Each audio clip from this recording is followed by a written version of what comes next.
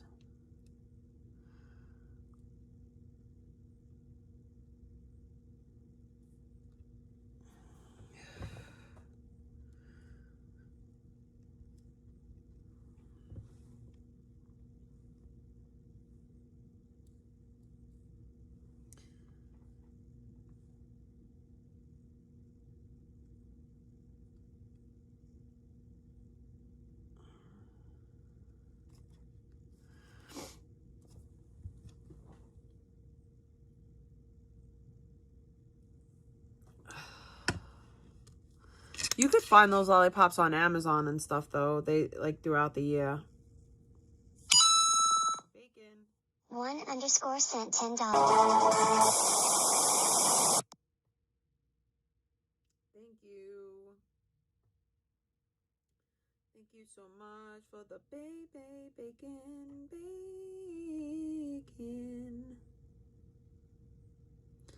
Sorry that my channel is so boring and I'm not on here, you know, crashing out, acting a fool, ruining my life. It's just me out here, you know, playing with clay. But I'd much rather be doing this with y'all than to be doing anything else with any of them.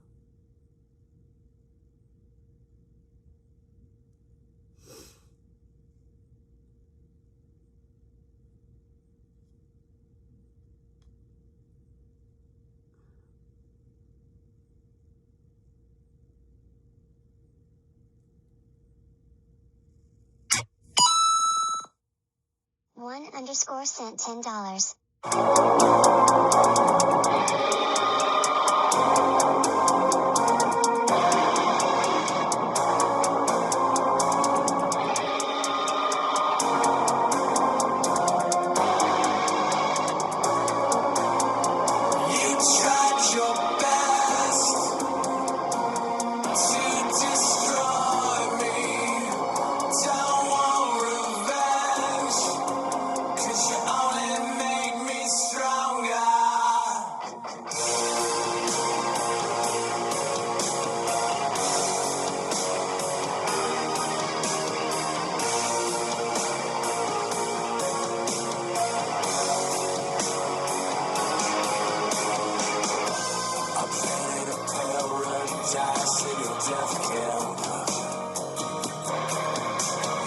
Cemetery started glowing flowers. You can stand on my wings and I won't make a sound, but you'll never ever get them into the ground. Hate me, don't wish me suicide. Maybe time for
you only made me stronger. Hate me, don't wish me suicide. Maybe time for a man to die, but you can run this blood-bank blind. Hate me, don't wish me suicide. Maybe time for a man to die, but you can run this blood-bank blind.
Thank you so much. I really.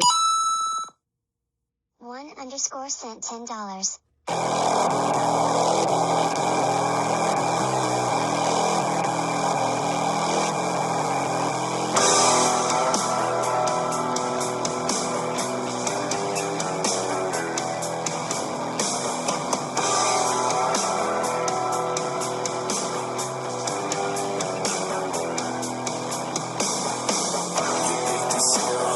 Take me to war.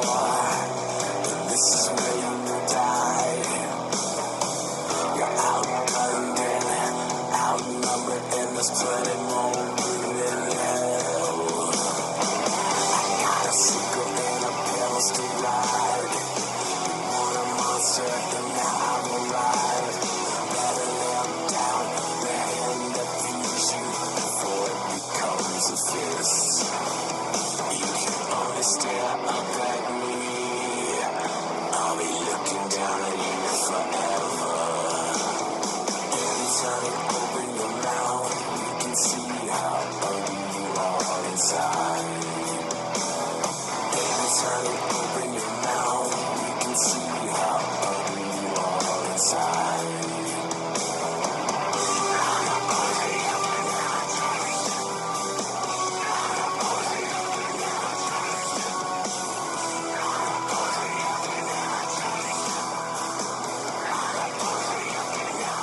Thank you for the bacon. I appreciate it so much.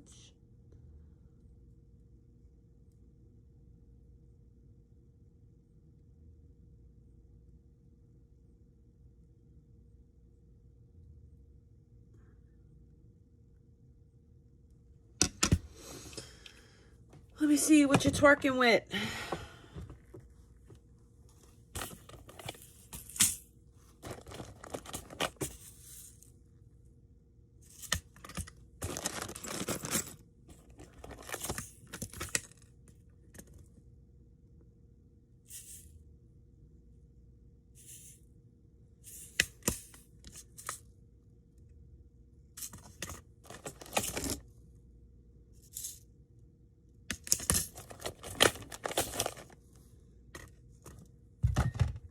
Have little hearts, at least not in here like these. I know I have some little hearts somewhere.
Bacon.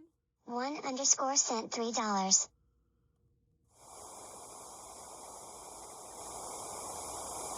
Really don't like that. I don't like that. I didn't like that. I can't listen to that. I don't like that type of music. I'm sorry. I can't do it. I can listen to stuff that's like glorifying Jesus. I could even listen to other stuff that's maybe not necessarily glorifying Jesus, but that I don't like. I feel that's not for me. But thank you. I really appreciate. I listened to as much of it as I could take. I'm sorry. I'm sorry.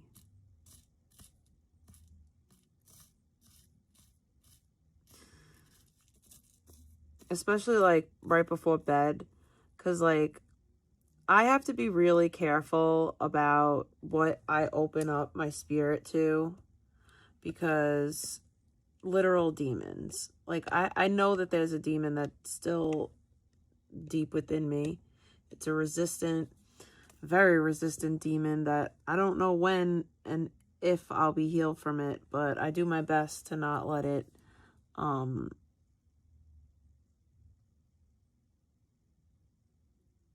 win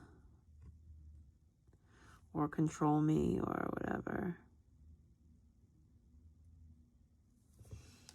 Like when I get angry or when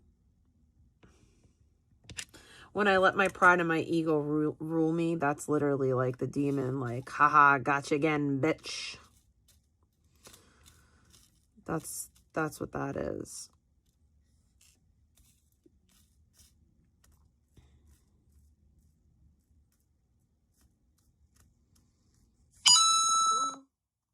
$1_ sent $3. There you go. That was something. What's up, Martha? Our next guests are a critically acclaimed musical group whose most recent album is entitled Merriweather Post Pavilion. Look for it in the wallpaper department of your favorite store. Please welcome Animal Collective.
I'm sorry, but whoever's sending these, they sound demonic to me. Like, I don't want to listen to stuff that sounds demonic to me. I'm getting scared.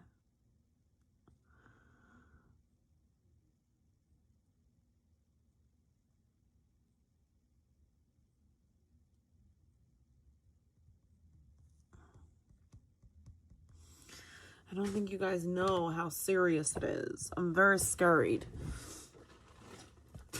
I appreciate the bacon, but certain things I just can't do. I can't do it. I wish I could, but I can't.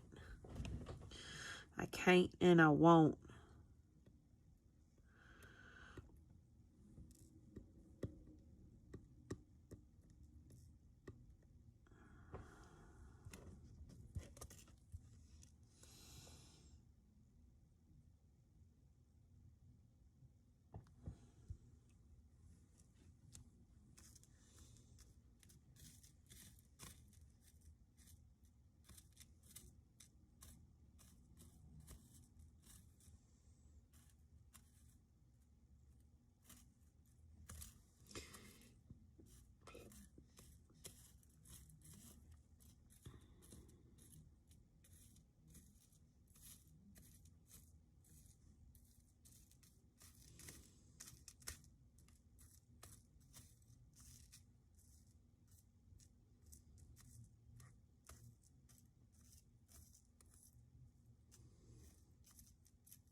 Shish kebabs.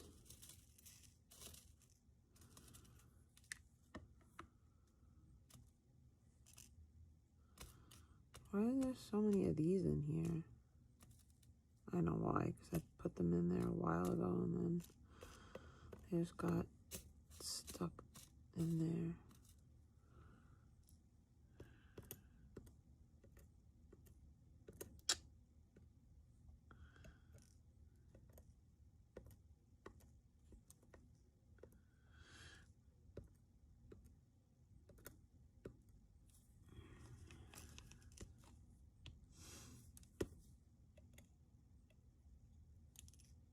Dang it.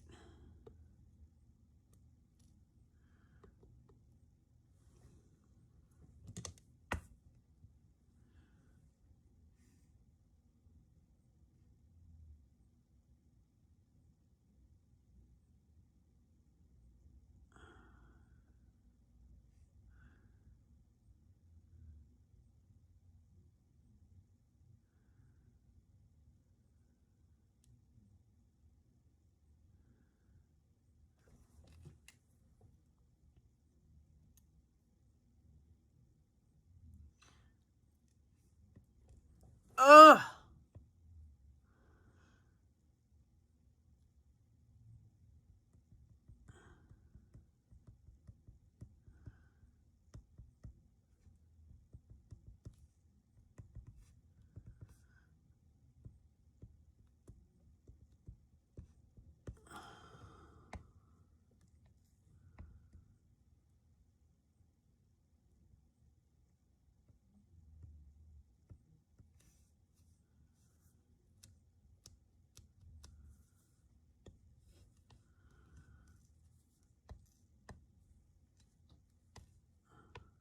Oh no.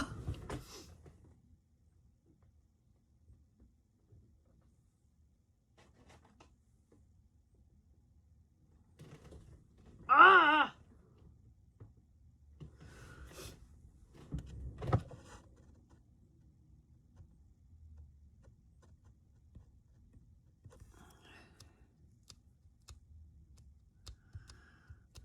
For days, I've had this Krishan Rock song in my head. I don't know why. That stupid It's a Vibe all the time. And I haven't heard the song in actual years. And it's just perpetually in my freaking head lately. I don't know why. Maybe because I've been watching so much dumb Blueface Krishan Rock shenanigans.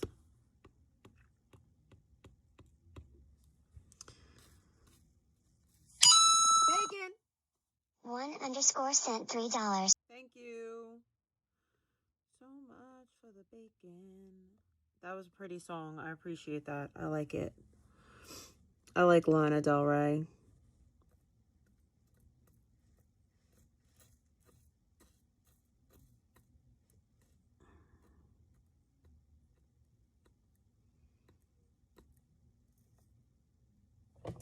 I feel like people started like hating on her recently. Not recently, but like the last few years or so.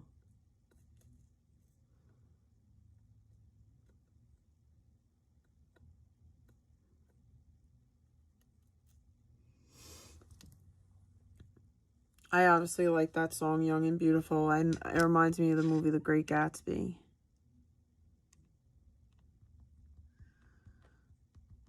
Will you still love me when I'm no longer beautiful?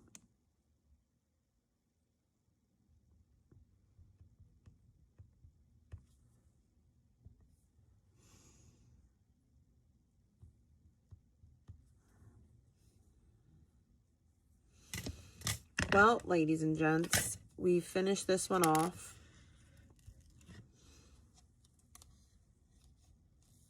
We're going to dust it with some chromadin. Let's get all these eye hooks out of here, if there's any more. Here, there's one.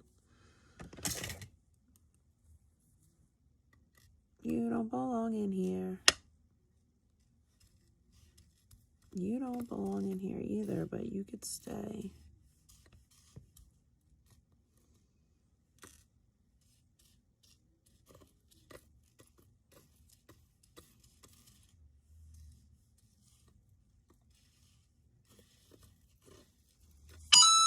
Bacon. 1_ sent $3. Thank you. 1_ sent $3. I like that song.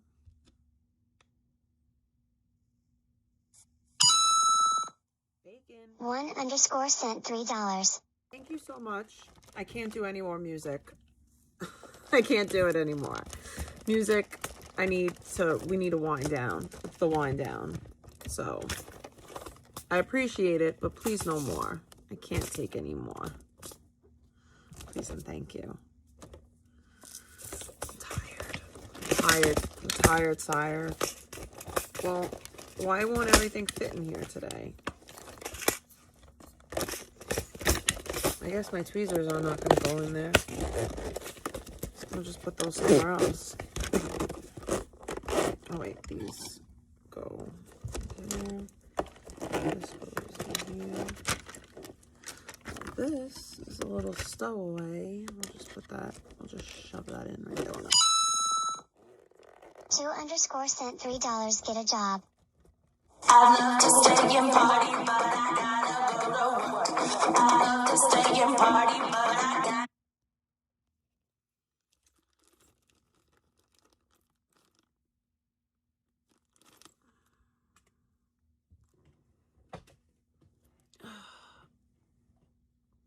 I go in late. I have a late day, which is not that bad.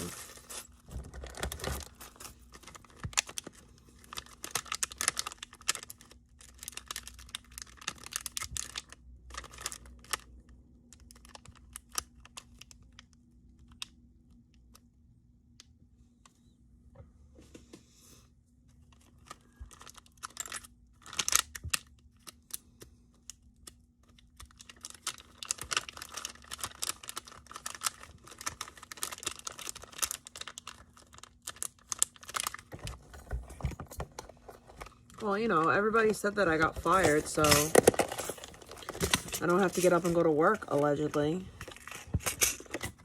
Thank you so much for the bacon. Thank you for the bacon. Thank you for the bacon. Listen, if it makes you feel better to say that I lost my job, that I got fired, that I don't work, you know what? You're right. You got me. You got me. You figured out my secret. I don't have a job. I don't work. You got me, guys. You got me. I'm just unemployed. Or, like I said weeks ago, things are shifting. But you would think, you know, the people that pay attention to me so much, they claim they know every aspect of my life, but you don't know actually.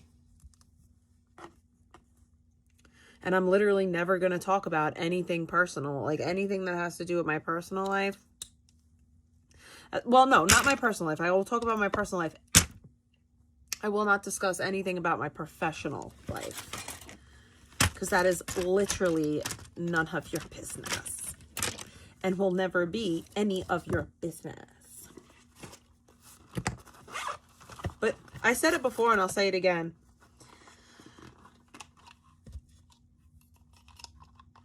Nah, I won't say that. I have nothing else to say on the magic. If I want to take a guy home with me tonight, it's none of your business. And if she wants to be a freaking sell it on the weekend, it's none of your business. I mean, yeah, I'm single, but not really. Can't put those in there. This one I never used.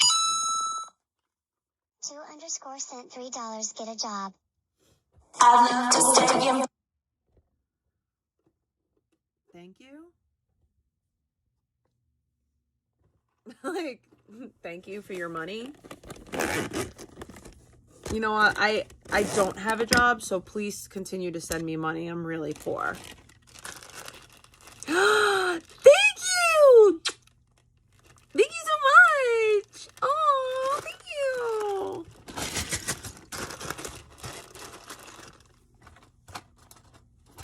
Shit. Is this where the shmoney's at? I gotta do more late night streams. Is this where the shmoney's at? Send me that shmoney, honey.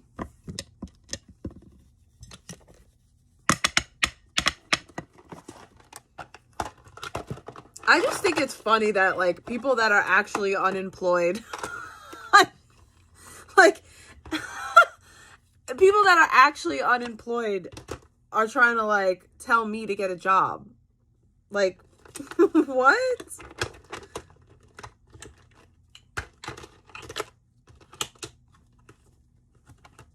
If it makes you feel better, okay. Okay. Okay.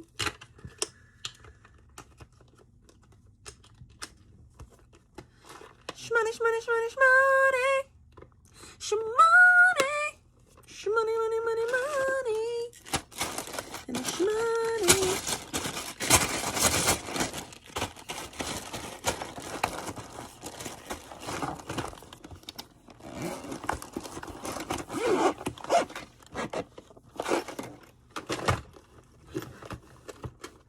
Italian moms play bingo. I mean, I've been Italian my whole life. I never seen, it's a rarity that I see people playing la bingo.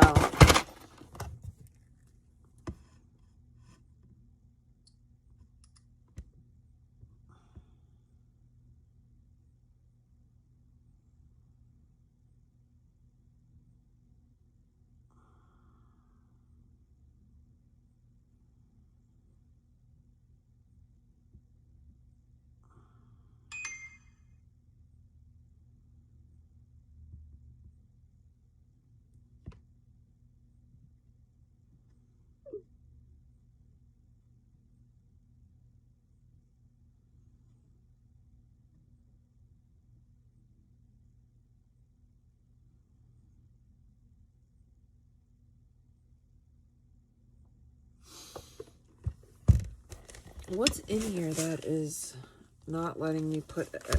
Oh, because I put all this new shish kebabs in here.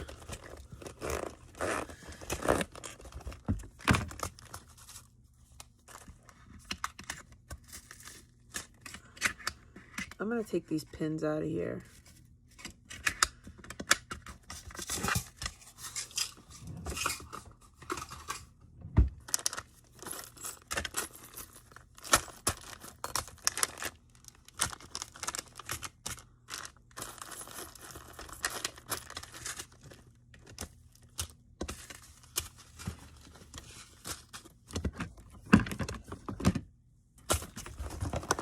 Got it. All right, I officially cannot buy any more charms, so.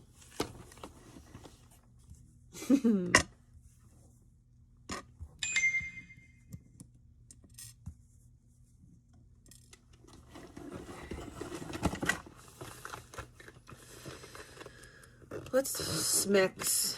It's time to smack. 2_ sent $3. Get a job. I'm right on top of that rose.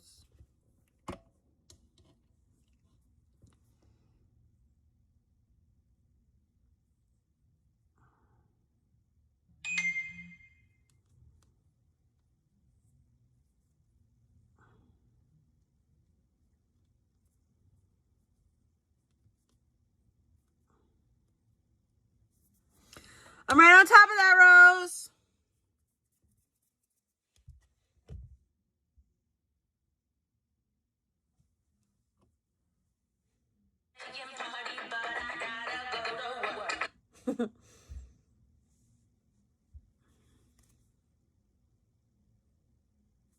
Does anybody know what that's from? Oh yeah, don't tell mom the babysitter's dad. This key's been a keychain and a worry stone, but what if he could spin? I've seen these tiny spinner mechanisms everywhere, so I finally bought some, and they arrived today. I've only watched other people do this, and I thought that this design would be perfect to try it. I went ahead and made my anglerfish design, but a bit smaller. I'm using glow-in-the-dark clay for the star and the smisky. Now, the spinner needed to sit flat without sinking into his belly, so I created an indent for it. I sculpted his tiny passenger separately, but I was also worried resin might seep into the mechanism and lock it, so I glazed both pieces first. Once they cured, I glued a little guy on top and attached the spinner inside the fish key. But none of it mattered unless he actually spun. And guess what? He did it. His passenger and star also glow in the dark. So let me know what you guys think and what I should make spin next. Thank you guys so much for watching. All right, let's glaze this beige. I think this one's good. It's glazed on both sides. I'm in psychosis. And this is going to be a very hard conversation to have. But it's one I want to have. Because I think things like this are important, and making videos helps me process what happens to me because of my schizoaffective disorder. So today I want to talk about psychosis and what that's like. What it's like being psychotic. What it's like being in psychosis. Just talking about my specific flavor of it, and how I'm still in it while I'm making this video, and things are not good. Things are not good at all, but the camera's rolling and I want to talk. So yesterday, which would be Wednesday, I'm filming this on Thursday to go up on Saturday. Yesterday, I started running out of gas. I suddenly didn't have all the energy that I had over the weekend, where I took 949 photos of myself at my family beach house, the same one we're about to tear down. But yeah, yesterday I started running out of gas, which made me think maybe I'm on the down. But today taught me that while yes, things are taking a turn, they aren't heading into just depression. They're probably headed into psychotic depression. Because while I was making my hypomania video, I was really struggling with, what was I going to say? Sorry, there's just things around. which I'll get to it. I promise I'll get to it. Yeah, the beach house was being torn down, I think. Yeah, okay. Anyway, so I had all the energy to take all the pictures, and I came back, and I was expecting things to take a turn for the worst, as they typically do in these episodes, because I'm aware this time, so, like, I know to expect it, and yeah, they're definitely taking a turn, just not in what I was expecting. And so me getting tired last night from trying to paint the staff that I needed to paint for my costume, which now I don't even know if I've mentioned that before yet.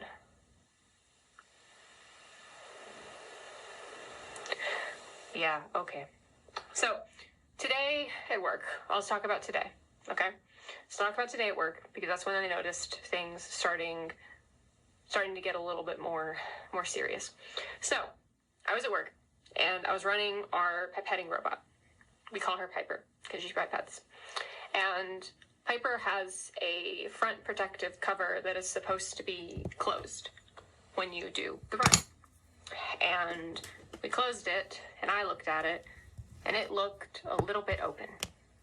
And I couldn't quite focus my eyes on what it looked like, and I thought that was weird. Like, I couldn't clearly see the cover, the edge, but it looked open at the same time. And I touched it, and when I touched it, it flashed to normal, flashed to what it should be. Flash is the wrong word, but, like, I saw it once I touched it. Once I touched it, I saw it for what it was. And that was weird. I've never had something like that happen before. And I also had a moment where I was carrying a rack of samples. It's like there were samples, tubes in a rack. And I was holding the rack, and the rack felt twisted. And it was really weird. And I struggle with proprioceptive hallucinations, which are hallucinations that have to do with, like, your brain not really figuring out where your body parts are. And so for me, it feels like I'm slipping on a banana when I'm standing still, or I drop a few inches. I feel like a little bit of a jolt, like I've dropped a few inches. But it also affects other parts of my body, and I'm pretty sure me feeling the twistiness of this rack was a proprioceptive hallucination, and I'm not sure that the front protective cover thing counted as a hallucination, but I lean more towards it because it was just so weird and off and strange and stuff. Maybe, yeah. And then something worse happened. And they're not going to like it because I'm going to talk about them. But back before I was on antipsychotic medication, I used to have this feeling that there was a crack in the universe, and I could feel what was coming out of it, and what was coming out of it was usually pretty bad. And the way this comes across is that I go through life with a feeling that something is cosmically wrong, because I thought it was some cosmic force.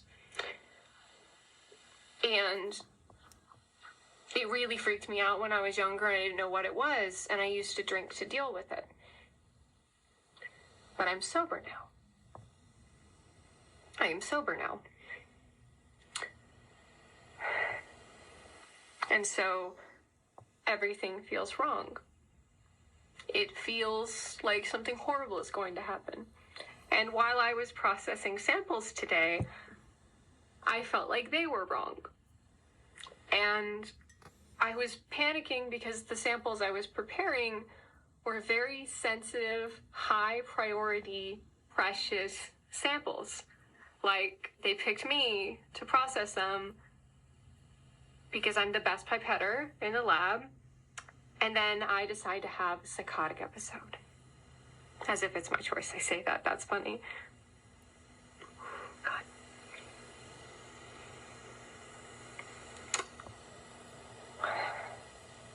Yeah, and so I feel like something is incredibly wrong with everything that's going on. I really cannot express how wrong I feel the world is right now. My world. And then there's more. And this is also something that I used to get more when I was unmedicated or not medicated properly.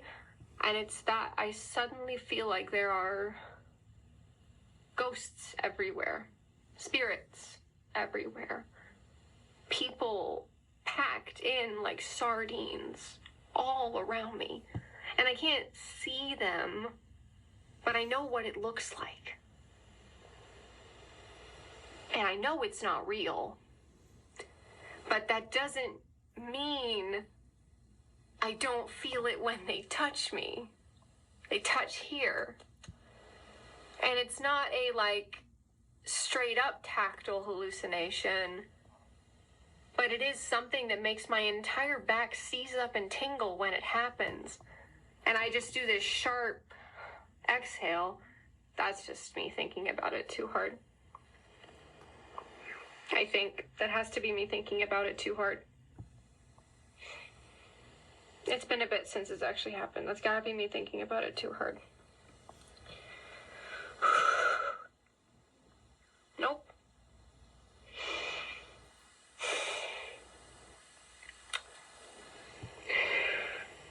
And these people, when keep in mind, I was actually at work. I had the samples that I was telling you about that were precious, I couldn't just stop them. I couldn't. No.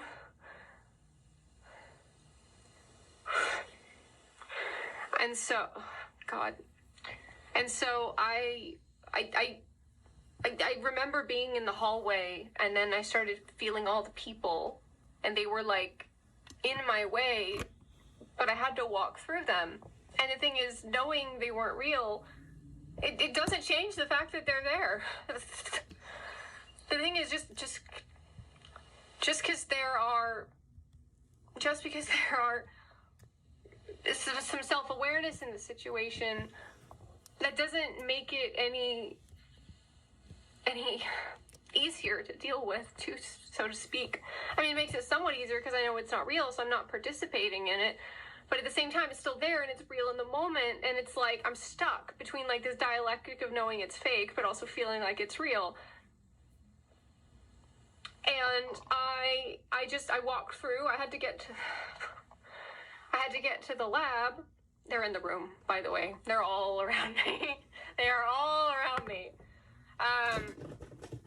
And I had to get through them to get to the lab, and it was just, I'm glad no one was around. And then I get to the lab, and no one's in the lab, which is good because I'm freaking out. And I call my dad, and I'm like, Dad, I'm in psychosis. This is not going well. I have to finish these samples. And so he motivated me and got me to finish the samples, which was good. He gave me the courage to do it. I still had to do another aspect of another protocol that I told someone I would help them with, and I keep my word if I can, and I was doing a little bit better, and so I went home, I took a PRN, because that's what will help. That is what will help. And so I took it, and then I went back to the lab. I told a coworker I would help her out with a part of an experiment that really does better with two people. I was in a better state of mind at the time, and it was going to be a way to distract, because distraction is literally how I cope with almost all of my psychosis, is just constant distraction. And distraction is a powerful tool for almost anyone with psychosis, actually. It's great. Like, I just kind of waited out. But, so I finished that, and then I come home, but I got in the car, and I was driving home, and the people were on the sides of the road.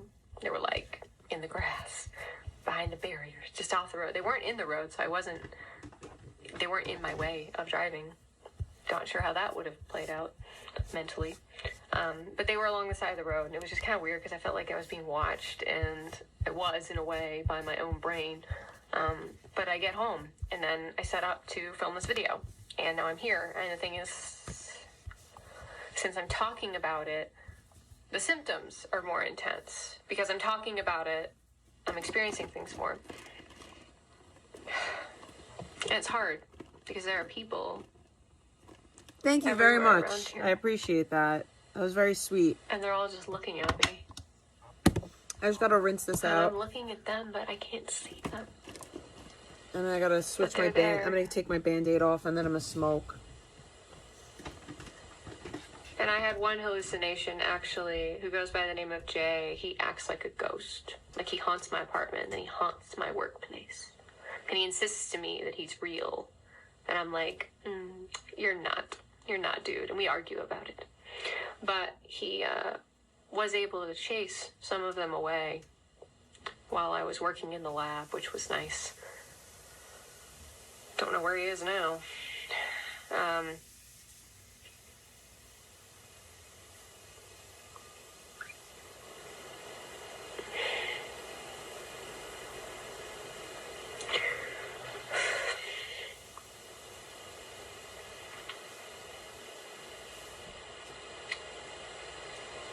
I don't know if I've explained it yet, but there's a hallucination I get normally. Maybe not normal, but right now and then. I don't believe And that she's... I don't believe that.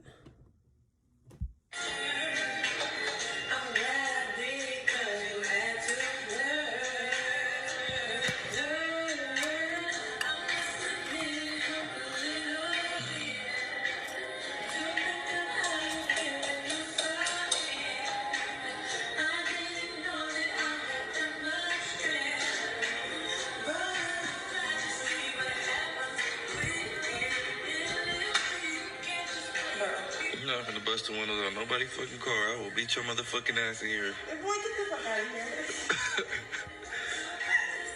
The fuck is you listening to? But I think that I deserve to smile. Ha, ha, ha, ha. Nigga. You smiling? Yeah, to the phone. Grow up. You look happy to me. You in here cooking and shit. Singing, bust the windows out your car. Yeah, Today's officially 1 year since me and my baby have been released from prison. And today we're going to clean my house to Joey Fuway. So that includes taking absolutely everything out of the house. And then we also have to clean up my daughter's room. If you're new here, you guys know I completely just remodeled this room. And I also have a son on the spectrum, so that includes messes like that. I also have a crap ton of laundry to do. There are handprints all over the freaking windows. There is coloring on the dresser drawers and on the wall. All of her clothes needed refolded, but there really wasn't that many left in the drawers to refold because most of them needed rewashed. Also, this is what the house is looking like. Yeah. And you guys, I absolutely hate that my son wastes his food. I genuinely cannot count the amount of times he's dumped out a box of Cheez-Its. I started my Release from Prison series to find people that related to me. And I also like to talk about why I went to prison because THC played a big part in that and a lot of people partake in that. And I am really grateful that I did start to post content because I am starting to find my people and build my community. I hit the internet telling you guys I couldn't change nothing that happened in my life, but I can move forward. And I 100% meant that. Your guys' support has helped me leave a toxic relationship. Your guys' support has motivated me to pick my cameras up on days I didn't want to. Because I am someone who really doesn't have a support system. I don't have someone to call to come help me clean up these messes. So being able to pick the camera up and like double body with you guys is a big plus. And look at me, you guys. I don't need a man for nothing. And when people comment and say that my kids need more discipline and more structure, you're right. You guys know I'm not a dipshit. I was just raised by dipshits and I was with a dipshit. But I'm trying to unlearn all the dipshit shit. If you've never been in a toxic environment or if you've never left a toxic relationship, I don't think people understand how hard it is to rewire your nervous system. Some days I still wake up in complete fight or flight, and there's still sometimes I have to deal with him and I get triggered. There are also days that I am angry because I did make the choice to be the single mother, but that doesn't mean that he doesn't have to help. But that is also something that I cannot control, so I really need to stop putting my energy and thought into that.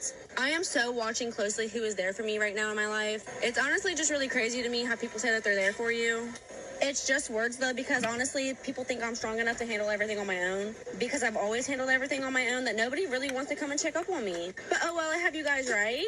Yes, I love you guys so much. Honestly, you guys, this was a whole fucking workout. I was sweating head to toe. I mopped the walls. I mopped the floors. I slept like 5 times. Do y'all know how hard it was to get that big couch out that door? But honestly, you guys, it was so worth it. I feel so much better. I had to get this done so my daughter could start school tomorrow. See you never. Today's officially 1 year since me and my baby have been released from prison. And today we're going to clean my house to Joey Fuway. So that includes... Let's revive and swatch this Revlon nail polish in the shade Pink Platinum from the 1950s. It should be a pretty straightforward restoration. We're going to start by adding some Sesame Store thinner and leaving it overnight. This will give the thinner some time to soak into the polish so it's easier to stir it. Like usual, I got distracted, so it has actually had a week to absorb. It's been like 70 years, so what's one more week? I'll add a little more thinner to this, and then we can give it a good stir. I've been getting so many comments lately where people are like, just shake it, and respect. Hands behind your back! Hands behind your back! It's okay, guys. Slow it down. Get her again if we have to. Oh my God! Cease fire!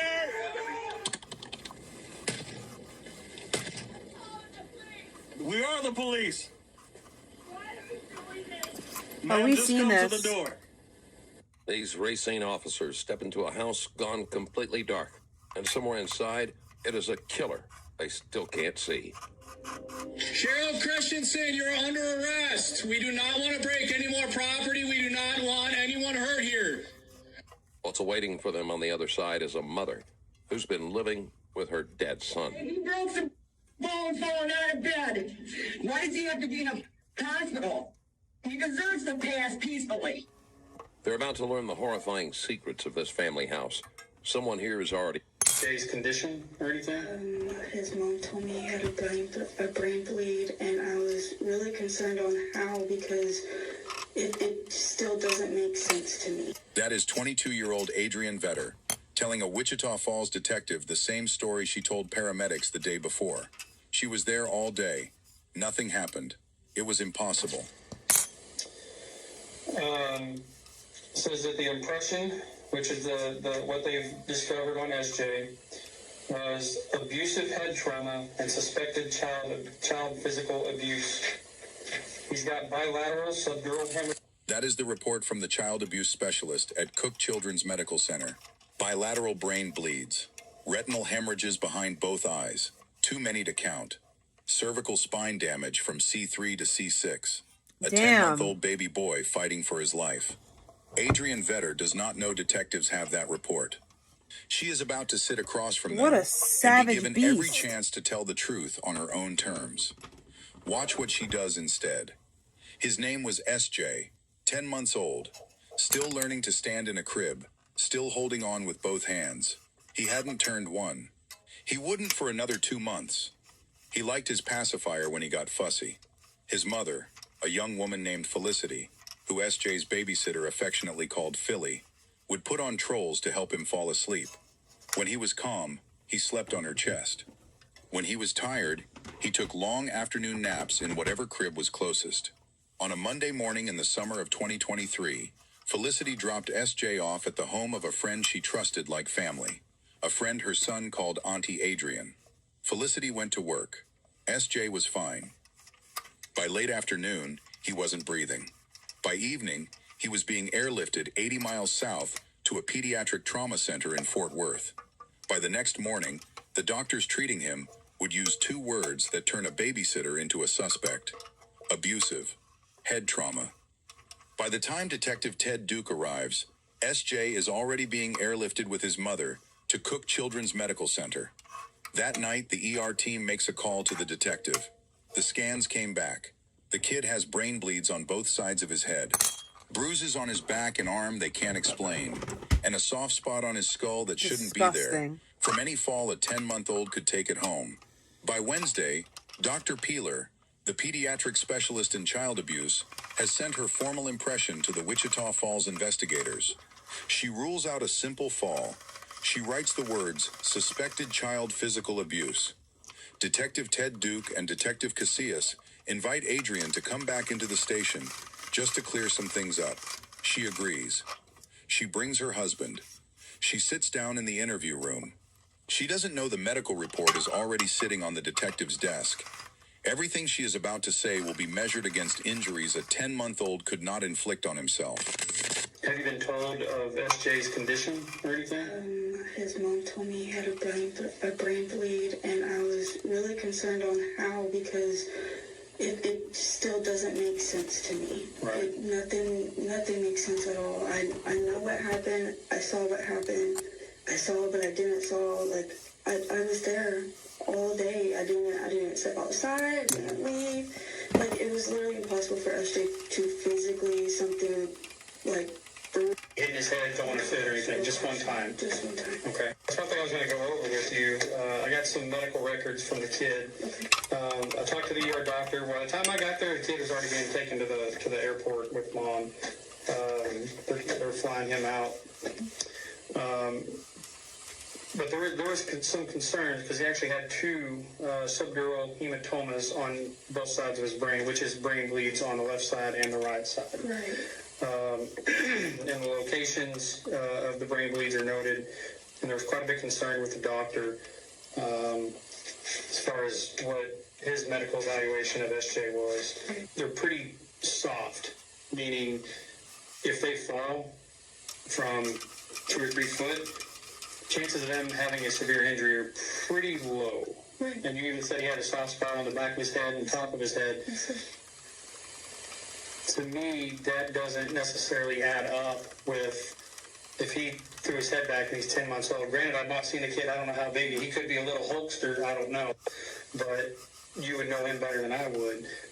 I wouldn't think, just common knowledge based off of what my training and everything, I don't know that I would expect him to have 2 brain bleeds, one on either side of his brain, just from him throwing his head back, having a tantrum. You know Who? what I mean? They found who not guilty? This girl?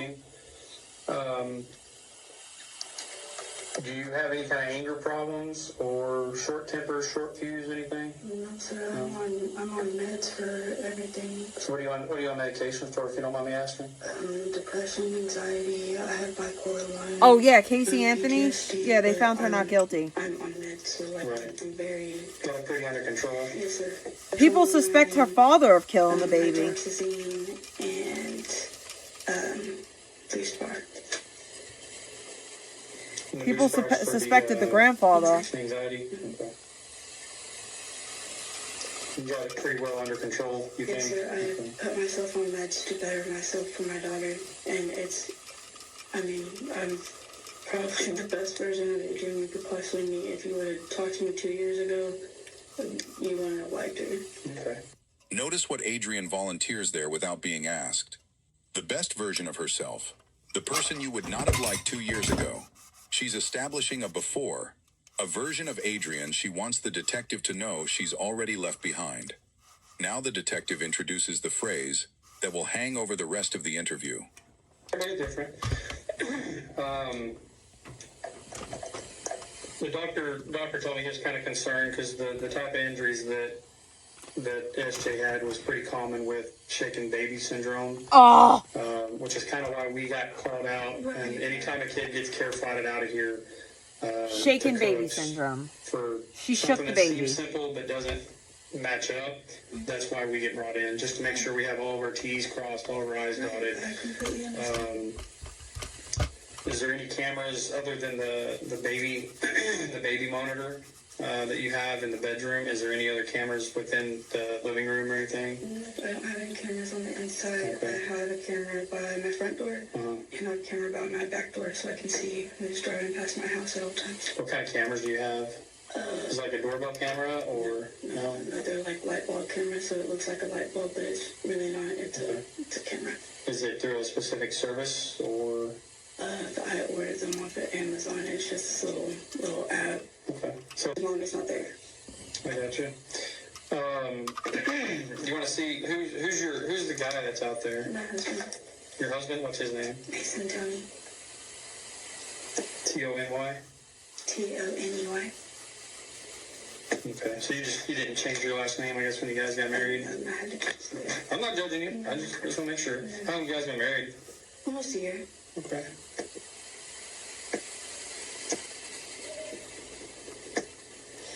What's his birthday? Do you know? July 25th. You better know it if he's your husband. Oh, I think it's July 25th of 2000. Of 2000? Yes, sir. Okay, and you guys live together over there at 114 Becky? Yes, sir. Do Do you know his phone number? I don't know by heart. Does he work anywhere? He works at Firestone. Firestone, which, the one on Maplewood? McNeil? Lamar. Oh, the one downtown? Yes, sir. Okay. What's he do downtown? What's he do at Firestone? He's a mechanic. He does oil changes, brakes, kind of all of it. He's still in training a little bit, so he learns new things here and there. Okay. And the other girl that's out there? That's my sister. Your sister? What's her name? Ashley Vedder. ASHLEY? Mm-hmm. Do you know her birthday? August 29th of 2004. Where does she live at? She lives with me. With you as well? Okay. Does she have a phone number that you know? She does, but I don't know it by heart. So how were they involved? Did they show up to your house after 911 or? No, after everything happened, I called my husband. I was crying, and he left work immediately, and he came home to make sure I was okay. To just keep me company. He left work early. My sister didn't get off early. She came home around like 5:30. She got off late. And where does she work at? AutoZone. On which one? Kemp.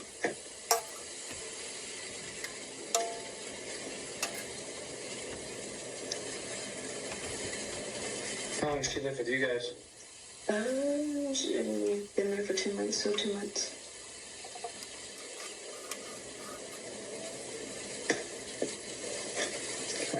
Detective Duke steps out of the room.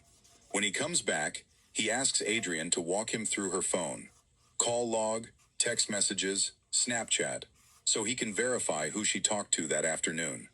Then he asks her to walk through the whole day again, from beginning to end. Watch how the timeline shifts. I think if I missed anything.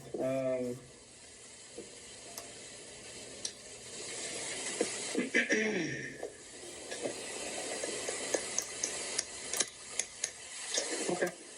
Give me 1 sec. Let me step out, talk to my boss, and then hopefully get you out in the hallway, and I'll go talk to Mason and Ashley and wrap this up and get it taken care of. All right?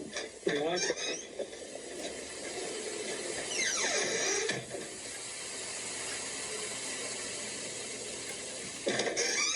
All right. Sorry, it took so long. So a couple things. Are you willing to walk me through your phone just to make sure that? I gotta get out. I gotta get off, guys. There was no other communications except for. I was gonna smoke with you, but I'm not even gonna smoke. I'm just gonna go to bed. And then. Past my bedtime, ladies and gents. I love you guys. I hope that you guys have a great, great night. Thank you for hanging out with me. And tomorrow's Thursday, so I'll surely be here. It's Friday Eve, so look forward to seeing y'all. Peace out, family. Bye. I love you guys. Good night. Bedtime.